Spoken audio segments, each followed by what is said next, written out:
அஸ்ஸலாமு அலைக்கும் வரஹ்மத்துல்லாஹி வபரகாத்து. சூரத் ஆல இம்ரான் 7வது வசனத்தில் இறைவன் ஒரு விஷயத்தை இவ்வாறு குறிப்பிடுவான். ஃபஅம்மல்லதீன ஃபீ குலூபிஹிம் ஸைகுன், எவர்களுடைய உள்ளத்தில் வழிகேடு இருக்கிறதோ அப்படிப்பட்ட நபர்கள் தான். ஃபயத்தபியூன மா தஷாபஹ மின்ஹு இப்திகால் ஃபித்னத்தி வப்திகா தஅவீலி, குர்ஆன் ஷெரீஃபில் இருக்கக்கூடிய முத்தஷாபிஹாத்தான அந்த வசனங்களை பின்பற்றுவாங்க. அதனுடைய விளக்கத்தை தேடி அலைவாங்க. எதுக்காண்டி தெரியுமா? குழப்பத்தை ஏற்படுத்த வேண்டும் என்ற நோக்கத்திற்காக என்று ஒரு எச்சரிக்கை இறைவன் இந்த வசனத்தில் குறிப்பிடுகிறான். குர்ஆன் இஸ்லாம் சம்பந்தப்பட்ட விஷயமா பேசுவதற்கு எவ்வளோ விஷயங்கள் இருக்குதுங்க.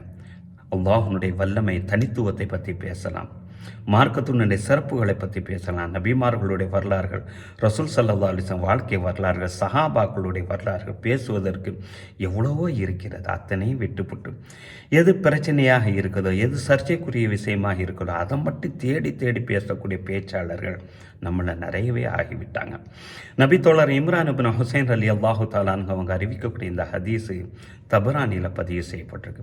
நபி ஸல்லல்லாஹு அலைஹி வஸல்லம் இவ்வாறு சொல்லுவாங்க, அஹ்வஃபு மா அகாஃபு அலைக்கும் பாது, எனக்கு பின்னால் உங்கள் மீது நான் ரொம்ப பயப்படக்கூடிய விஷயம் என்ன தெரியுமா?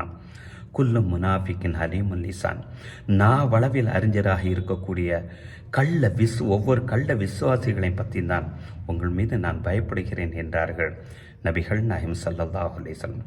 அல்லாஹ் நம்மை பாதுகாப்பானார்.